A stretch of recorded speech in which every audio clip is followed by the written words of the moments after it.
তুমি যদি একজন স্টুডেন্ট হও তাহলে প্রতিদিনের শুরুটা, সারাদিনের পরিকল্পনা আর ঘুমাতে যাওয়ার আগের প্রস্তুতি, এই তিনটি বিষয় তোমার জীবনে বিশাল পরিবর্তন এনে দিতে পারে। আজকের এই ভিডিওতে আমি তোমার সঙ্গে এমন কিছু অভ্যাস শেয়ার করব যা যদি তুমি প্রতিদিনের রুটিনে অন্তর্ভুক্ত করতে পারো তাহলে নিশ্চিতভাবে তোমার জীবন বদলে যাবে। এই প্রতিটি ধাপ তোমার জন্য খুব গুরুত্বপূর্ণ।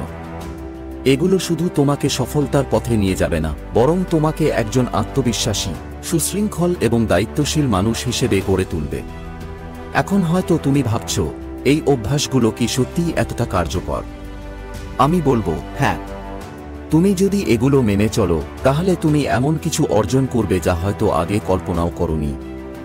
একজন স্টুডেন্টের দিন শুরু হওয়া উচিত খুব ভোরে, অর্থাৎ সকাল 4টায়। ঘুম থেকে উঠে ফজরের নামাজ আদায় করতে পারো। আর তুমি যদি অন্য ধর্মের অনুসারী হও তাহলে তোমার ধর্মীয় রীতিনীতি অনুযায়ী কিছু আত্মিক চর্চা করতে পারো। ভোরের সময়টা খুবই পবিত্র এবং মনকে প্রশান্ত করে। নামাজ বা প্রার্থনার পর 15-20 মিনিটের জন্য ধ্যান বা মেডিটেশন করো।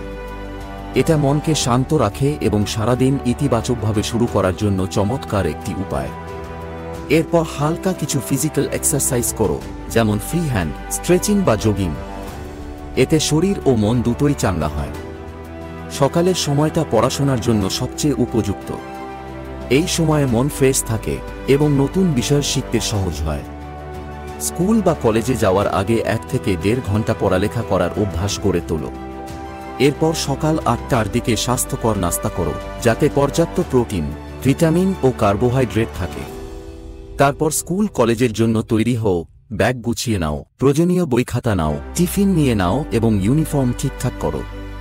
একটা সুসংগঠিত সকাল তোমার পুরো দিনকে গুছিয়ে দেয়।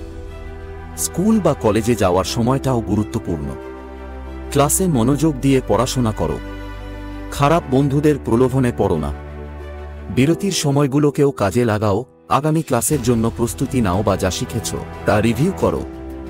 আর যেদিন ছুটি থাকবে বা তুমি বাসায় থাকবে সেদিনটা যেন অলসভাবে না কাটাও, বরং এই সময়টা কাজে লাগাও তোমার পড়াশোনা, প্রজেক্ট বা যে কোনো ক্রিয়েটিভ স্কিল ডেভেলপমেন্টে। চাইলে কোনো নতুন ভাষা শেখা, লেখালেখি, ভিডিও তৈরি, এসব করেও নিজের স্কিল বাড়াতে পারো। বিকেলের সময়টাও যেন প্রোডাক্টিভ হয়। চাইলেই হালকা ব্যায়াম করতে পারো, একটা ভালো বই পড়তে পারো বা পড়ালেখার বিষয় রিভিউ করতে পারো। সময়মত খাওয়া দাওয়া করো, পুষ্টিকর খাবার খাওয়ার চেষ্টা করো। আর বন্ধুদের সাথে সময় কাটাতে চাইলে এমন বন্ধু বেছে নাও যারা তোমার মতো লক্ষ্যভিত্তিক এবং ইতিবাচক প্রভাব ফেলে। সন্ধ্যাবেলা পড়াশোনার জন্য বরাদ্দ রাখো। রাতের খাবারের আগে দিনের সকল পড়া শেষ করে ফেলো। দিনটা যেন চলে না যায় লক্ষ্যহীনভাবে। তোমার প্রতিটি সময়, প্রতিটি কাজ যেন তোমার ভবিষ্যতের দিকে এগিয়ে নিয়ে যায়। কঠোর পরিশ্রম এবং নিয়মিততা, এই দুইটি তোমাকে সাফল্যের খুব কাছাকাছি পৌঁছে দেবে। রাতের সময়টা হোক আত্মসমালোচনার। সারাদিন কি করেছ তা ভাবো। কোন কাজগুলো ভালো হয়েছে, কোনটা উন্নতির প্রয়োজন, আর কোনটা তোমার ভবিষ্যতের জন্য উপকারী হবে, এসব বিশ্লেষণ করো। সফল কাজের জন্য নিজেকে প্রশংসা করো আর ভুল থেকে শেখো। ঘুমাতে যাওয়ার আগে ইলেকট্রনিক ডিভাইস থেকে দূরে থাকো। কমপক্ষে 30 মিনিট আগে ফোন বা কম্পিউটার ব্যবহার বন্ধ করো। কিছু ডিপ ব্রিদিং বা হালকা যোগ ব্যায়াম করো, তাতে শরীর মন দুটোই রিল্যাক্স করবে। চাইলে 1 গ্লাস উষ্ণ দুধ খেতে পারো। শুয়ে পড়ার সময় ইতিবাচক চিন্তা করো, আমি আজ ভালো করেছি, আগামীকাল আরও ভালো করব।